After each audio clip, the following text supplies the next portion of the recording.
Should Aiden Markram bat at number 4 to get the best out of him? That was one of the questions sent in by one of our fans. There was a similar one, but not for the test arena. This was that we will get to later on. But this particular question was sent in by, let me just double check who it was, by Kirtan. So he has sent in the question: to get the best out of Markram, should he bat at 4 in tests? Too good to be exposed at number 1. That was the question sent in by Kirtan.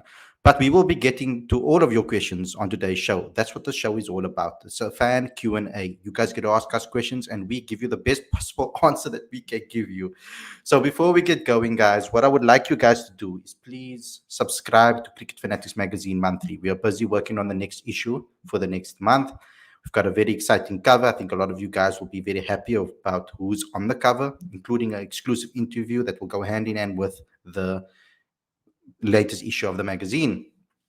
If you are new to this channel, you know what you have to do. You need to click subscribe. You need to click that notification bell for all future videos as well. You need to smash that like button, comment in the comment section, and share this with all your friends and family. Let them know that we do this every single Friday, and let them know that they can come ask their questions if they're a cricket fan of South African cricket. So, guys, without further ado, let's get straight into today's content.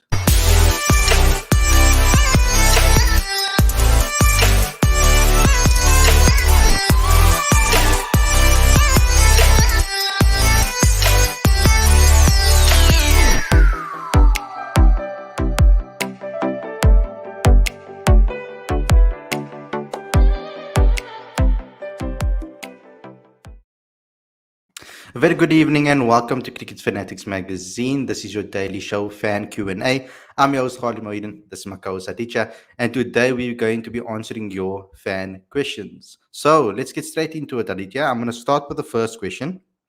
The first one is from David Hope. This is on Instagram. Before we get into the ones in the live chat. Thoughts on sending Markram at 4-5 in ODIs as well? Now, my understanding of this is he's asking this because of the T20s, because Aiden Markram has been moved down the order in T20s, but we saw him bat there at least in the World Cup. They've identified his role as being part of that middle order to like really take the strike rate through the roof and get the run rate up. And you've seen how he's dominated there in recent times. So the question over here is obviously for that. Now, in ODIs, I can understand the thought process of putting him there. I think that him and Rassie in the middle order is very dangerous. I really feel that could be possibly a position for him. The question is who's going to open with Quinton de Kock. Me personally, I feel that Janneman Malan should be given an opportunity, and then you can bring either Rassie or Temba at 3, and then have Aiden or Rassie at 4, and then or Aiden at 5. But then Miller bats very low, which is unfortunate. I would prefer Miller to actually bat high up in ODIs as well. So South Africa have a very difficult dilemma, but a good headache to have because they can really be versatile in their selection. So what is your thoughts, Aditya, on Markram maybe batting in at 4 or 5 in ODIs as well? I don't think it's necessary because the demands of ODI cricket and T20 cricket are very different. You know, with ODI cricket, it can be construed as somewhat of the middle ground between Test cricket and T20 cricket. And I think Aiden Markram, he's already an accomplished Test batsman, and he's now the third-ranked T20 player in the world. So, you know, with ODIs, it's only a matter of time before he finds his groove. But one thing that we know about Markram is that he's a reflective individual and he's determined to elevate his skill set all the time. So there's absolutely no reason that Aiden Markram won't figure out his ODI game. Sometimes these things just take time, you know, and with special talents like that, you just have to persist a little bit longer. So no, I think he should be opening the batting, and I have absolutely no doubt that he'll come good against India. Mm-hmm. Yeah, me too. I'm a big fan of Aiden, so to me, he must be in the side no matter what. Doesn't matter where he bats for me personally. But yes, he's been a designated opener for quite some time, but we need to find a place for Yanaman in this side. And if Aiden is regarded as the best batter in the side, a lot of you can see in a lot of sides, 4-3 or 4, majority four. That's where the best batters normally bat. But you see, Rassie hasn't really done much wrong either, so he makes it very difficult as well. So we'll have to wait and see what they do. Let's go on to the next one from Stu Judge. Should there be rules for each domestic team to select a specific amount of players under 20? Now, I like this idea. I think that this will strengthen at least cricket in the country to an extent.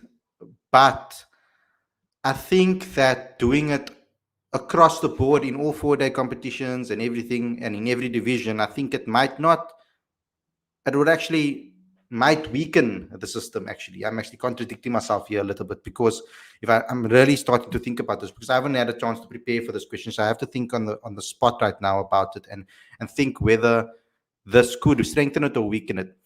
I can see this happening maybe in T20s, like the 2020 knockout competition, for example, if they had to force youngsters to play that position, force youngsters into the side, and make a certain number have to play.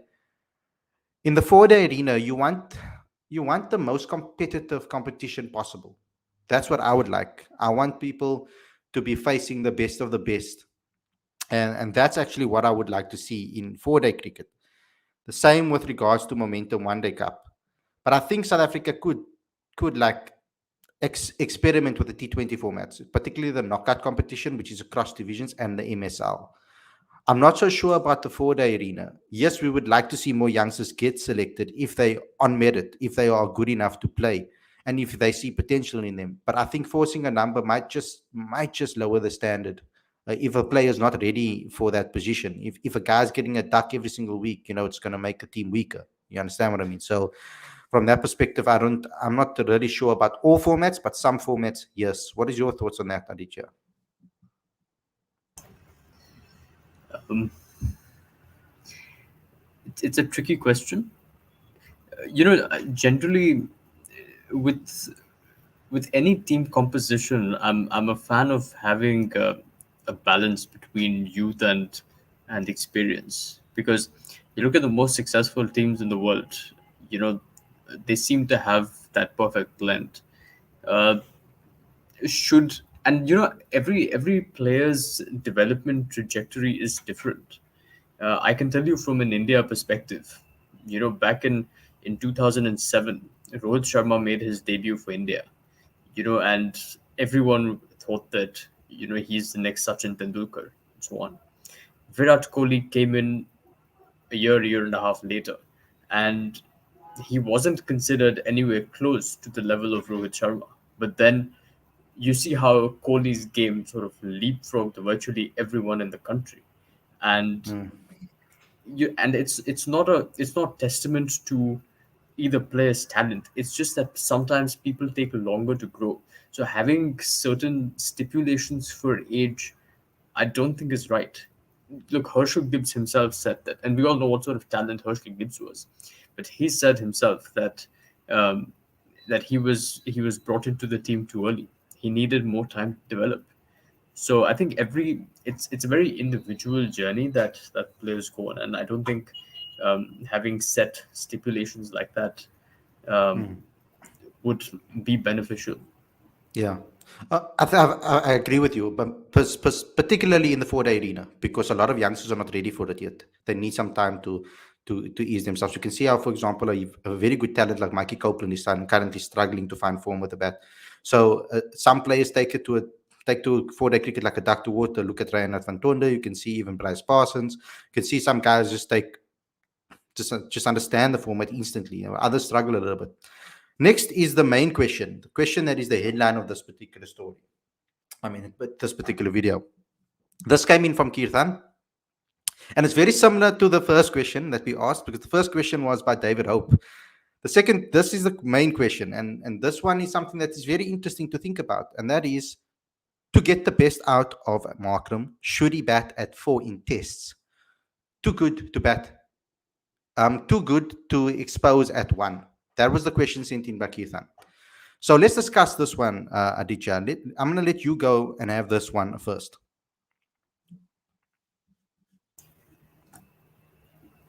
To answer the question in one word, no.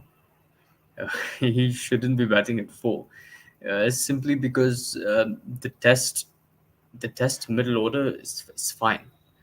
You know, you've got Keegan Peterson at three, or Rassie at three, Keegan at four, Temba at five, and so on. Quinton de Kock at six.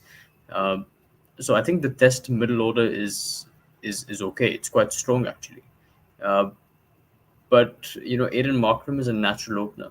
You know, he's the perfect foil for Dean Elgar. You know, who is a naturally, you know, pretty defensive batsman, whereas Aiden Markram is a more free flowing attacking batsman. So no, I don't, and I think Aiden Markram has the technique to deal with the new ball in red ball cricket. You know, he has the ability to make sure that he can bat at gear one or two, uh, and then shift gears to four and five when he can cash in. So I think Aiden Markram has an excellent test record. You know, there's we don't. I don't think we need to fix something that doesn't need fixing. So yeah, I think Aiden Markram as an opener is perfectly fine. Yeah, another argument, maybe not my opinion necessarily. I like Aiden as an opener. I do understand the argument because for me personally, he has the potential to be our best batter in tests. Currently, maybe on form, he's maybe not, but ultimately, I feel that he could become our best batter in tests. Now, Aiden and Dean haven't necessarily connected as a partnership at the top of the order.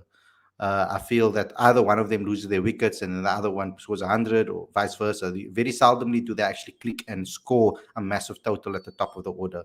So it is a position that maybe they can experiment with, but I don't think that they should. I think maybe this uh, having Aiden at the top of the order gives them a better opportunity to pick some other guys lower down. We have Rassie that's at four. I mean, I wouldn't mind Rassie. It's a possibility for Rassie to maybe also open the batting where he's opened in 4-day cricket before for the Lions as well. So you could maybe try that. I can see maybe an argument for that, but I don't think they need to mess around with it right now. I think it is good as it is at the moment. Let's go to the next question on Instagram. JS Free Signals says, do you think it's time to move on from Bavuma in the test format? Cal being dropped again won't be good. Now, Bavuma is a tricky one in test cricket. He hasn't really been given an opportunity to bat where he bats domestically. They've kind of protected him down the order, I feel.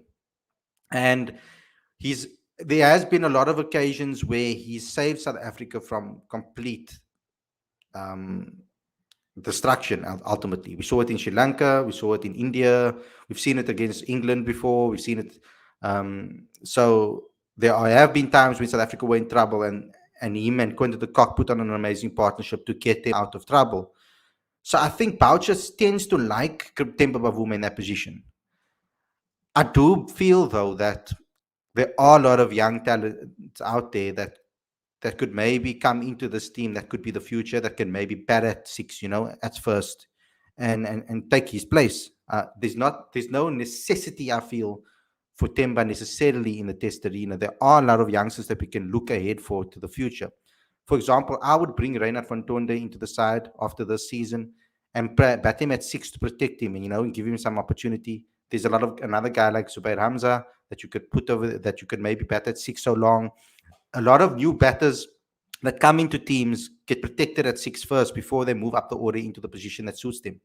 So we could be doing that too. As we saw England do it with Pope.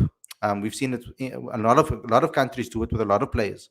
So that could be a position for that next generation person that can get some instinct. Calvin Rayner could bat there as well, get some before he can move up the order to bat five or maybe even bat four. In the future for South Africa, because that boy is that talented. We've seen how he performs in domestic cricket. I do believe that Calvin Rayner should get more opportunities. And if Bavuma isn't performing, there shouldn't be a hesitation than to drop him. So I think that no one, I believe that nobody should be undroppable, sorry. Nobody should be undroppable. Every single person should be able to be, their place should be up for grabs. I don't think that anybody could be undroppable in a team. If you are going on prolonged low form, then it's time for you to move on. You understand? If you think about it, we've got some other Black African batters coming through the system now as well. Temba Klashile, we've got Tony DeZorzi. You've got a few guys coming through the system as well that are really putting up their hands for international cricket. So I don't think there should be too much of an emphasis on that. I mean, Kyle Zondo, I thought he would get an opportunity in Test cricket before he got the opportunity in any of the other formats. I think he's better in the 4-day arena than he is in other formats. So yeah, that's my opinion on Temba Bavuma currently. What is yours, Aditya? Um, Look, I really like Temba the batsman. There's a lot to like about his technique and his adaptability. He's almost sort of built for a variety of different conditions. My problem is that he's got a fairly poor conversion rate. I definitely like to see more hundreds in that hundreds column. And I think he's batting in a decent enough position to be able to do that. I think he'd be the first to admit that on a number of occasions he hasn't really cashed in when he had the opportunity to. So I want to see Temba succeed. I want to see more hundreds from him because I don't think he's done justice to his potential just yet. And I think if the top order can provide a decent start to the team, I'd love to see Temba, make some big runs. I'd like to see him make big hundreds. Agreed. Let's go on to the next one. Joel J. Jerome says, do you think SA should have three format captains? Algo for Test, Bavuma for ODI, and Markram for T20. I like that idea, but I've always been a fan of having a cross formats captain, one that can lead the team in all formats. And I think Aiden Markram will eventually take that role and become the captain of South Africa. That's what I strongly believe that would be the case, and he would then captain all three sides. Now that we are trying to transition into that, finding that new captain and giving Aiden a chance, I don't see why not give Aiden the captaincy in T20 cricket. And then Temba can be the captain in ODIs. So a lot of people actually back Temba more in ODIs than they do in T20 and Test, which is funny enough. So ultimately, I don't think there will be too many people that would be upset with seeing Temba Bavuma in the ODI lineup. So I like that idea. I'm not against that idea necessarily. What is your thoughts on that, Aditya? I think it's too disruptive. Um, Possibly, I'm yeah, I'm okay possibly with is, yeah. I'm okay with red ball and white ball because the game is such that with scheduling demands, it's very difficult for a player to play all three formats. And certainly with bio bubbles and scheduling restrictions, that's a separate challenge. In an ideal scenario, I'd like to see one person captain all three formats. Uh, but if that is not possible, then certainly a red ball and white ball split is fine. But I'm not sure I'm a fan of a separate captain for all the three different formats. I think that's three different messages, three different philosophies, and that simply doesn't work in my view. So yeah, I think red ball and white ball is fine. Yeah. Smash the like button, comment, share, subscribe. I like Aditya's points over there. It makes total sense. I mean, that's actually an excellent point when I look at it from that perspective. Me personally, I would like one format captain, a captain across all three formats. That's my personal opinion. That's my personal choice. So let's get into some of the comments in the comment section. I'm gonna start right at the top. Hashit having a go at me again. Why? What wrong is that? What has Rassie done wrong? It's his spot. No, it's not my question, Brady. I don't have an issue with Rassie for Dussen.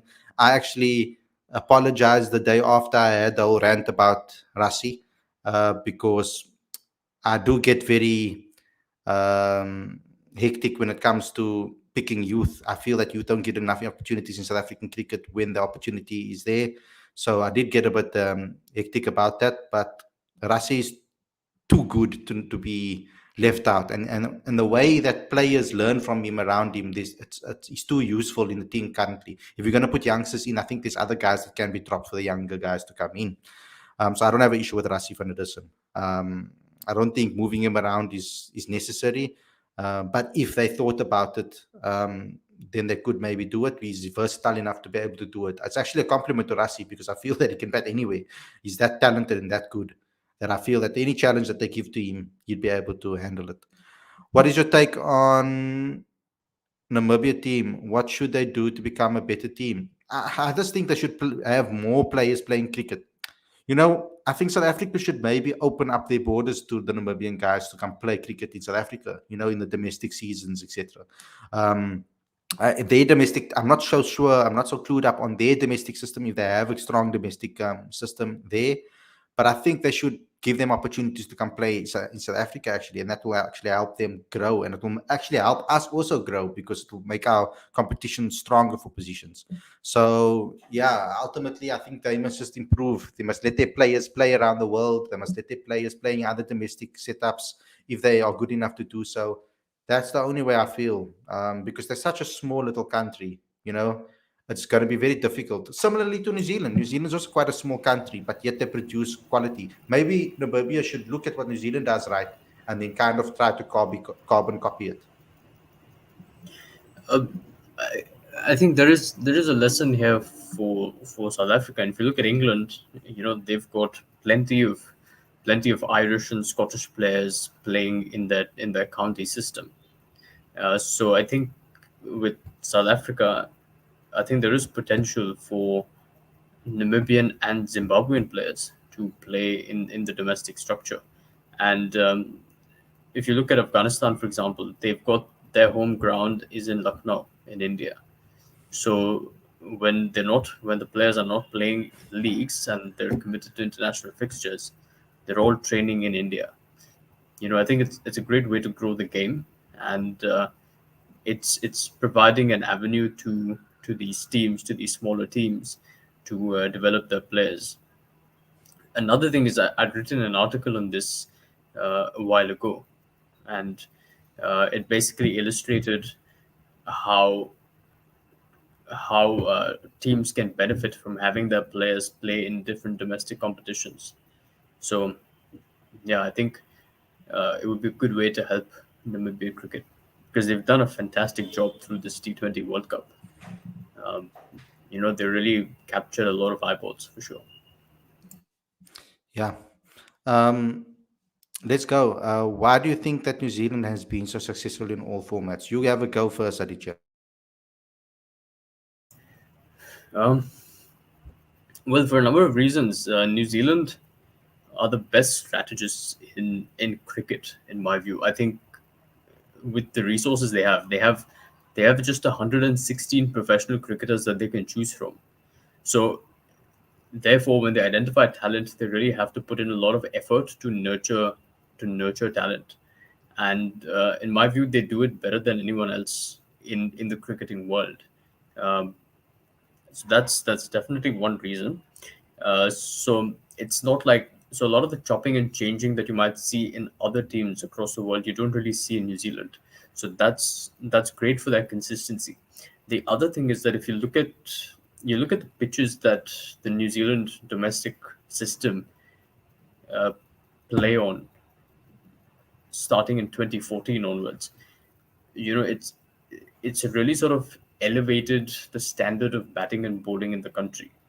Otherwise they were playing largely on green tops that didn't allow batters to expand their skill sets well enough to be able to play in the subcontinent and so on. But then there was a change in that attitude, and I think they've brought in more balance in the nature of the wickets that are used for domestic cricket. So it highlights how important playing conditions in domestic cricket can be in the development of a domestic structure and ultimately an international structure. So I think these are a couple of reasons why I feel like New Zealand has been so successful. But for the main part, I think it's because they really understand how to nurture talent better than anyone else. Took the words right out of my mouth. There's not much I can add to that particular answer. And New Zealand is an unbelievable team. Under the circumstances, how they've performed with regards to the size of the country, etc. No matter where they go, the humbleness that they have in that side, uh, they just they just show that what can happen when you do things the right way. And I feel that they give everybody a proper chance, and they give everybody a proper opportunity when the time comes, and they also trust in players when they give them an opportunity. They don't chop and change too much. You'll see consistency um, in New Zealand continuously. Yes, maybe one or two they'll maybe chop around and change and try things, but their players also, the fitness levels are incredible. For the number of years that these players can play, we saw how long Brendan McCullum played for, and so many of the other players as well, how long they've actually played in the game. So they just their approach to everything is just the right way. They've gotten the policies right. They've gotten the mentality, and the attitude is 100% spot on. Sorry, just to add to that very quick. New Zealand is the fittest team in world cricket. You look at you compare the requirements, the fitness requirements, minimum fitness requirements for all teams across the world. So back in the day when the yo-yo test was used, I think India had a requirement of 17.5 or something like that. Pakistan had a similar requirement. I think Australia required 18.4 for the yo-yo test. New Zealand required 20.5 as the minimum requirement. That is insane. To have a minimum requirement of 20.5 on the yo-yo is just Oh. nuts. So you can imagine how fit these guys are. Mm. I know not of you, a lot of you guys are going to be happy, but we're taking the last question now. Khalid and Aditya, what are your predictions? Thank you, Wazim Akram, as well for your for your question. Aditya, your prediction for India versus SA Test series. I think I think it's going to be very difficult to get it that way. Um, it's going to be a 2-1 win to either team. I just don't know which one. I think it all depends. I think it all depends on. I think the second game is going to be probably the most important game, because you see the wickets are going to obviously determine the way South Africa play, and I think obviously the conditions favour South Africa, of course. We know that, but the difference now is that India's bowling unit are not too shabby. So they've learned that they've added seamers into the team that are really, really good. A lot of people are actually predicting that this is going to be the first time that India is going to win a series in South Africa. Uh, I think it's probably your best opportunity to do so. It is probably the best opportunity for you guys to do so. I just have to go with my heart here, sorry, and go with South Africa for 2-1. What is your thoughts on this, Aditya? I think India will win the Test series.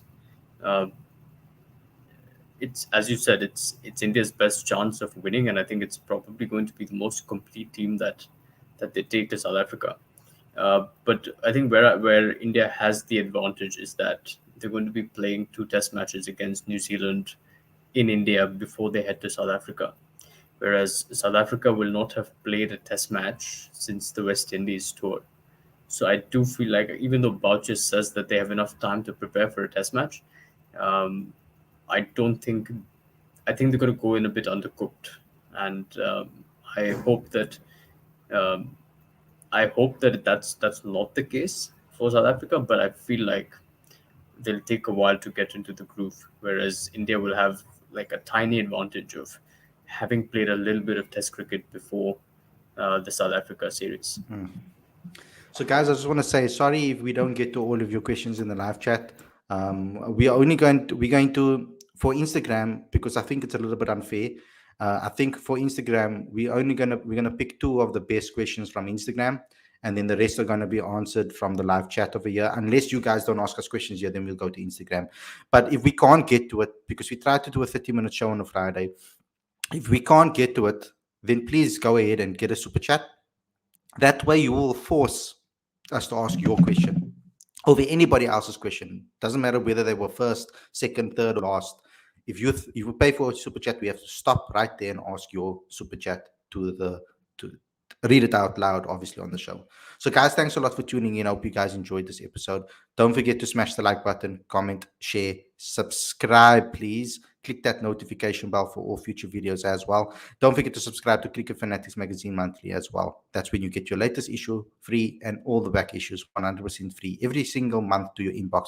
It's good on mobile, good on tablet, and good on your computer. So go ahead, cross multimedia format. There's video in it. There's a crossword puzzle. There's so many things that you can learn from those particular issues every single month. So go ahead and find that. Thanks a lot for tuning in, and we'll see you guys again on Sunday with another podcast. Take care, everybody, and enjoy your weekend.